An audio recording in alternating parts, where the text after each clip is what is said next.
ये देखिए, इसमें आज हम आपको पढ़ाने वाले हैं सर्किट जो होते हैं, जो एसी परपथ में जो सर्किट है उनको पढ़ाएंगे हम।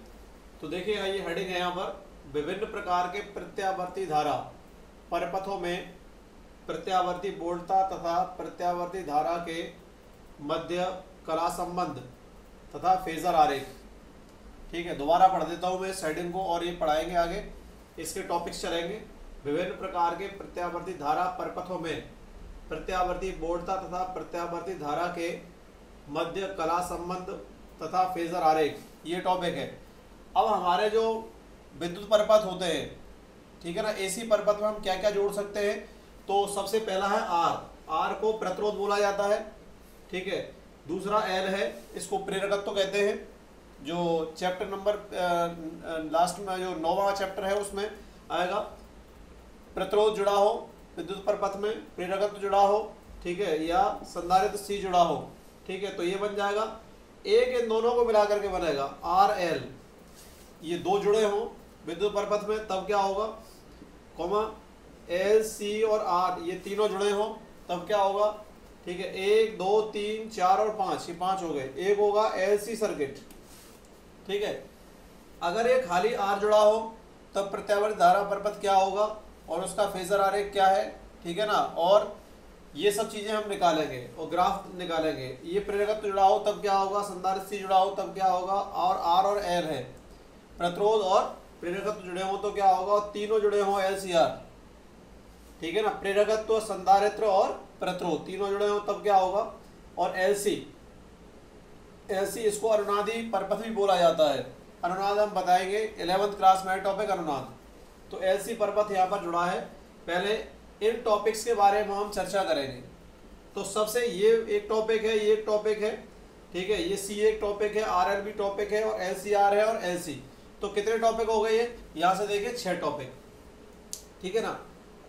तो ये देखिए प्रतिरोध, ये प्रेरकत्व, संधारित्र, प्रतिरोध, और ये दोनों साथ साथ जुड़े हों प्रेरकत्व, और ये एल सी आर, यहाँ से ये एल सी और आर प्रेरकत्व, संधारित्र और प्रतिरोध तीनों जुड़े हों, और ये प्रेरकत्व और संधारित्र जुड़े हों तब क्या कंडीशन होगी। तो ये हमें आपको पढ़ाने वाले हैं, ये टॉपिक्स हैं, ठीक है ना। तो इन टॉपिक्स में सबसे पहले टॉपिक हम इसकी बात करेंगे प्रतिरोध आर की। तो यहाँ से मैं हटा देता हूँ, पर आगे हम इस टॉपिक्स को लेके चलते हैं। तो देखिए यहाँ से क्या होगा, ये पहला टॉपिक है, जब एसी विद्युत परपथ में, एसी विद्युत परपथ में शुद्ध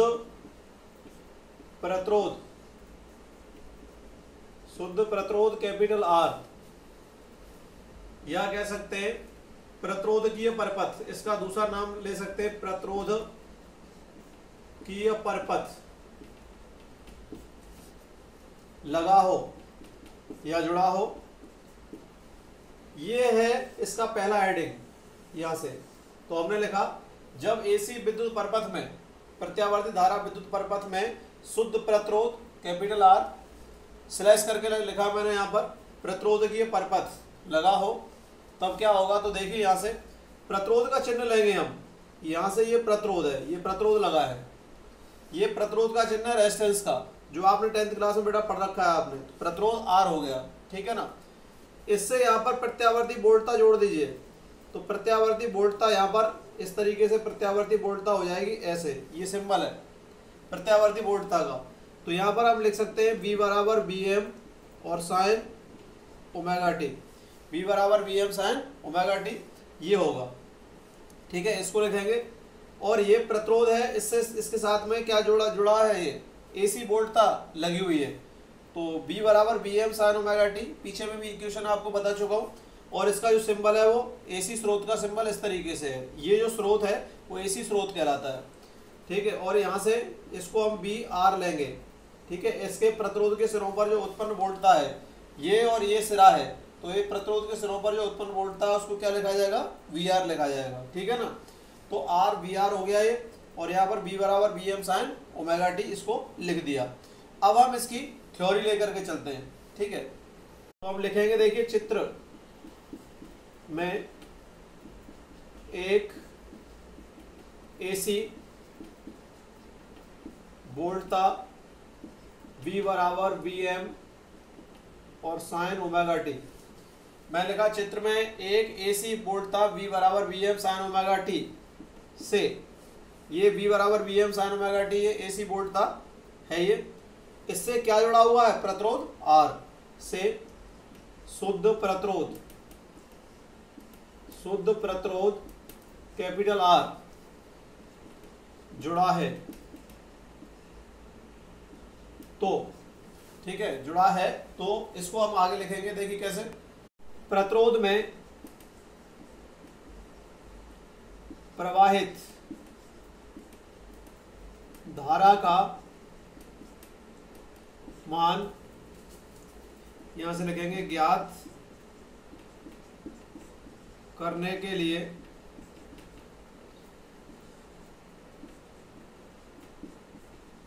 किरचॉफ के लूप नियम से, किरचॉफ के लूप नियम से V और T, यहां पर समेशन आएगा, ये वोल्टेज के लिए ले रहे हैं, ठीक है, किस पर ले रहे हैं, टाइम T पर वोल्टेज ले रहे हैं, और समेशन बराबर क्या होता है, 0, ठीक है।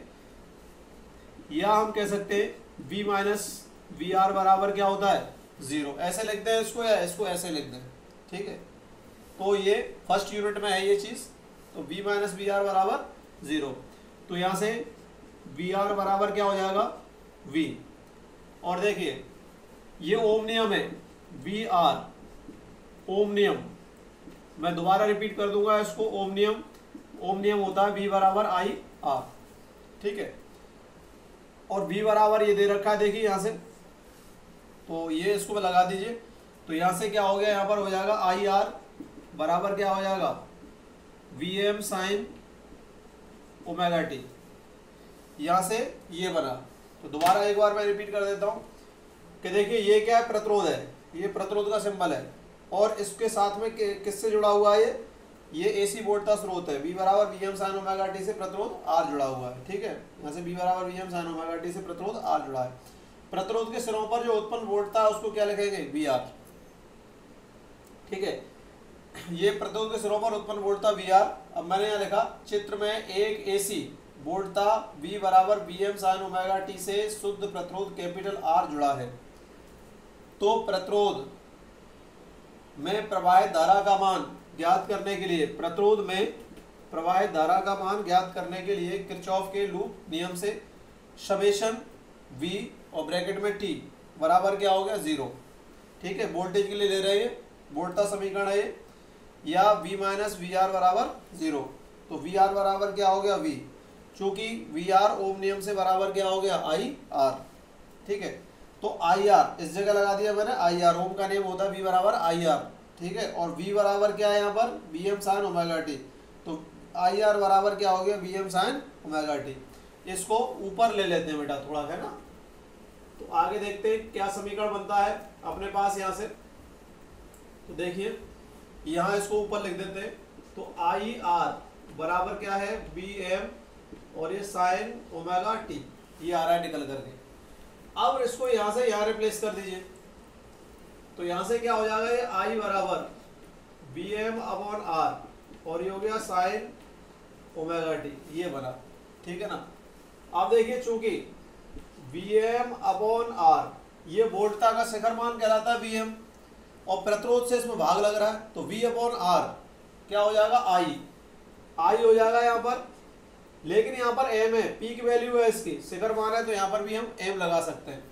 तो यहाँ से क्या निकल के आएगा, I बराबर Im साइन ओमेगा टी, ये बन जाएगा ये, ठीक है, क्योंकि इसकी जो वैल्यू है वो हमने क्या लिख दी, यहाँ पर Im लिख दी, ठीक है। तो I बराबर Im साइन ओमेगा टी, ये बन गया इसमें। अब देखें आप दोनों में फेजर आरेख हमें आगे बनाना है, तो फेजर आरेख में हम ये दिखाते हैं कि कौन सी चीज आगे जा रही है और कितने कोण से आगे जा रही है, ठीक है। तो वो क्या आएगा, ओमेगा टी के पीछे ऐसी फॉर्म आएगी जैसे आई बराबर I M sine omega T plus minus pi by 2, या तो प्लस आएगा यहाँ पर या फिर माइनस आएगा। तो कहने का मतलब है कि ये साइन के ओमेगा टी के साथ में क्या जुड़ रहा है यहाँ पर, पाई बाई 2, और घट भी सकता है और प्लस भी आ सकता है और माइनस भी आएगा, ये अपना इक्वेशन सॉल्व करने के बाद आएगा ये। तो हम कहेंगे इससे हम तुलना करेंगे उसकी, तो v बराबर B M sine omega T.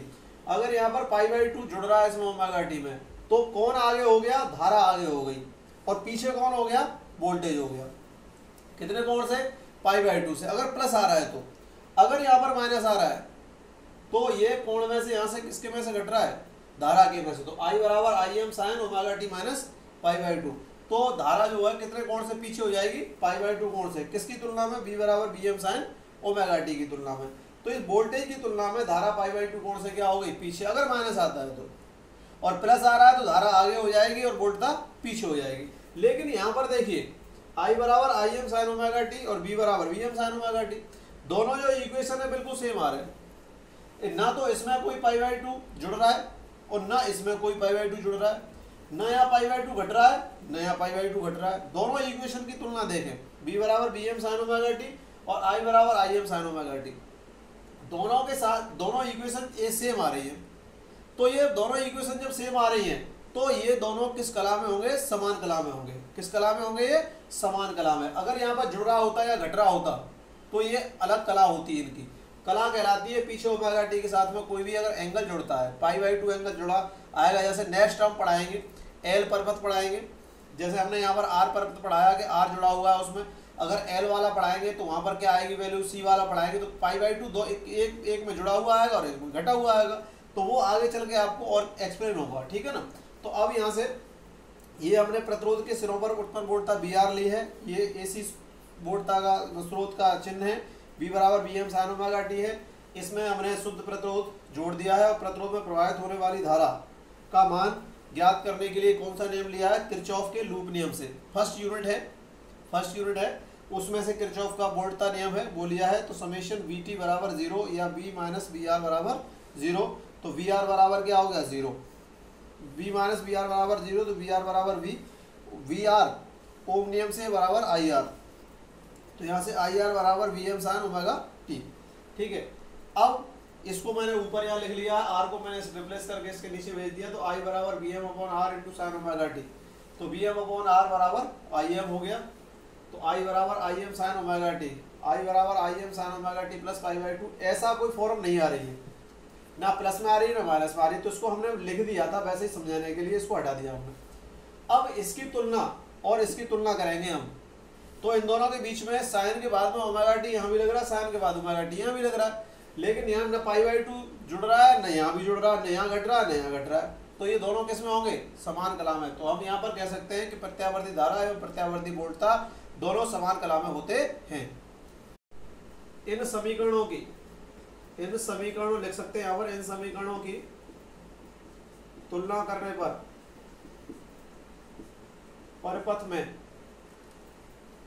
परिपथ में एसी वोल्टता ज्यावक्रीय होती है तो धारा भी ज्यावक्रीय प्राप्त होती है। धारा भी ज्यावक्रीय प्राप्त होती है, ठीक है ना। अतः एसी वोल्टता, ठीक है, V बराबर क्या होती है, V M sine omega T, पीछे हमने लिखा है V बराबर V M sine omega T, तथा एसी धारा I बराबर I M sine omega T, दोनों समान कला। क्योंकि कोण देखिए पीछे यहाँ पर और यहाँ पर कोण देखिए, दोनों क्या है, इसके पीछे ना कोई जुड़ रहा है पाई बाई 2 ना पाई बाई 4, कोई भी कोण नहीं लग रहा, सीधे सीधे बराबर है। दोनों समान कला में होते हैं। दोनों किस कला में होते हैं, समान कला में होते हैं। शुद्ध प्रतिरोध, यहां से अब हम दोनों के लिए ग्राफ बनाएंगे। शुद्ध प्रतिरोध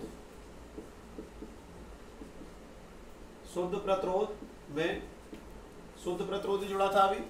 शुद्ध प्रतिरोध में एसी वोल्टता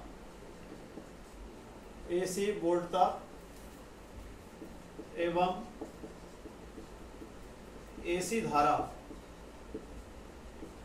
के मध्य क्या निकालना है, कला संबंध, कला संबंध ये निकालना है हमें। कुल मिलाकर के किसमें, शुद्ध प्रतिरोध में एसी वोल्टता एवं एसी धारा के मध्य कला संबंध निकालना है। यहां से हम ग्राफ, ये ग्राफ खींचते हैं, ठीक है। तो यहाँ से x हो गया और ये t, x अक्ष हो गया और t हो गया, यहाँ पर y और ये क्या हो गया y डैश, और यहाँ पर मूल बिंदु हो गया। पहले हम वोल्टेज के लिए ग्राफ ले लें, ज्यावक्रीय ग्राफ ले रहे हैं। तो ज्यावक्रीय ग्राफ वोल्टेज के लिए क्या है, इस तरीके से आता है। ये ज्यावक्रीय ग्राफ है किसका, वोल्टेज का। तो यहाँ पर हमने लिख दिया, देखिए ऊपर तो प्लस में आएगा और नीचे किस में आएगा, माइनस में। ये आधा चक्र किस में आ रहा है, प्लस में, और आधा चक्र अगला किस में आएगा, माइनस में। ये आधा चक्र प्लस में और फिर आगे क्या आ जाएगा, माइनस में, ठीक है। तो ये इस तरीके से आगे यूँ इसको ले लेंगे और यहाँ से भी इसी तरीके से ये ऊपर आ जाएगा थोड़ा सा, ये यहाँ से ऐसे हो जाएगा। ये एसी वोल्टता है, एसी वोल्टता के लिए ग्राफ है। अगर यहाँ पर आप देखें तो यहाँ पर कोण कितना बन रहा है, यहाँ पर टाइम कितना होगा, t/4, ठीक है। और यहाँ पर टाइम कितना हो जाएगा, t/2, यहाँ पर t/2 टाइम हो जाएगा, और यहाँ से 3t/4, यहाँ से t, और ये 5t/4, ठीक है, 5t/4 और 3t/2, ठीक है, ये 3t/2। तो ये यहाँ से देखें t/4, ये t/2, और यहाँ पर कितना आ जाएगा, 3t/4, यहाँ पर t आ जाएगा, यहाँ 5t/4 और यहाँ पर 3t/2। ये किसके लिए है, यहाँ पर हमने लिख दिया प्लस bm। यहाँ पर ये किसका मान है, वोल्टता का शिखर मान प्लस में, ठीक है। अब माइनस में ले लें, तो माइनस में क्या होगा, माइनस bm। अब हम धारा के लिए ले रहे हैं, तो धारा के लिए देखिए यहाँ से, तो धारा के लिए ये मान देखिए, यहाँ से मैं धारा के लिए, क्योंकि दोनों समान कला में है तो एक साथ आएगा ग्राफ, ठीक है। ये नहीं है कि ऊपर नीचे आ रहा है, ऊपर नीचे तो इसलिए ऐसा है कि हमने दिखाने का तरीका है। एक तो हमने लाइन से दिखा दिया है इसको ग्राफ को, दूसरा हमने दिखा रहे डॉट डॉट से दिखा रहे हैं। तो ये है कि दोनों समान कला में, तो यहाँ से जो भी जो टाइम पीरियड होगा यहाँ से यहाँ तक का वो समान होगा दोनों के लिए। तो यहाँ से केवल दिखाने का तरीका है, धारा ऐसे दिखा दी हमने थोड़ा सा हटके अलग से, तो धारा ये होगी। तो धारा का जो मान है वो यहाँ से आएगा, ठीक है ना। धारा का मान, धारा के लिए ग्राफ ये हो जाएगा। तो इसमें लिखेंगे प्लस IM, ये वाला जो पॉइंट है, ये वाला पॉइंट, दोनों ये ऊपर वोल्टता का शिखर मान है और ये पे धारा का शिखर मान है।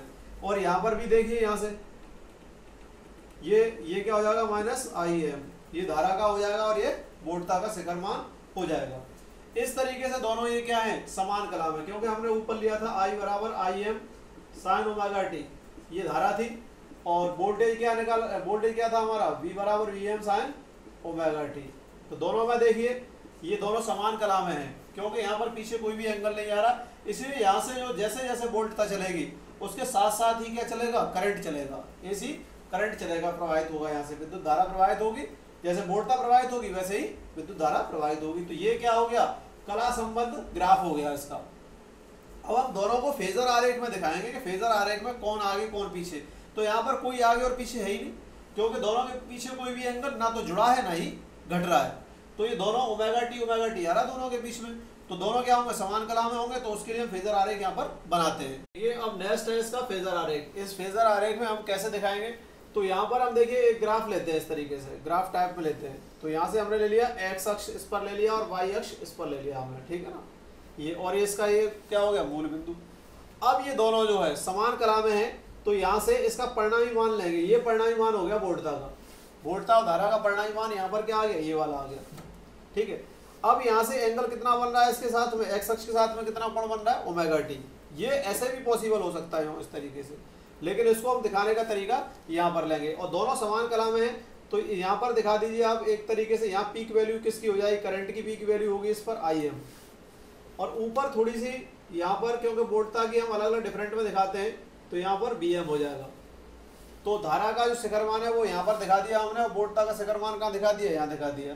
तो धारा का जो शिखर मान है IM हो गया, वोल्टता का शिखर मान क्या हो गया, VM। तो यहाँ पर हम लिख सकते हैं IM और साइन ωt, ये बन गया। और यहाँ पर क्या होगा, BM साइन ωt। ये IM साइन ωt हो गया और ये VM साइन ωt। इस तरीके से ये एक्स अक्ष और वाई अक्ष पर हमने ये दोनों समान कलाम में ले लिए और इनके समीकरण यहाँ पर लिख लिए हैं। आई बराबर I M sine omega T, B बराबर B M sine omega T, और इन पॉइंटों पर जो दिखाए हैं वो क्या दिखाए हैं, इनके पीक वैल्यू दिखाई है। ठीक है, ये जो क्या है इसकी पीक वैल्यू है, तो इसको हम फेजर आरेख कहते हैं क्योंकि ये दोनों किसमें समान कलाम में तो एक ही लाइन पर आएंगे और आगे वाले ग्राफों में अलग अलग आएंगे। इसको हम देखिए यहाँ लिखते हैं घूर्णी सदिश फेजर आरेख की पूंछ बिंदु ओ पर क्या रहती है, नियत रहती है। यहाँ पर बिंदु ओ पर नियत रहती है तथा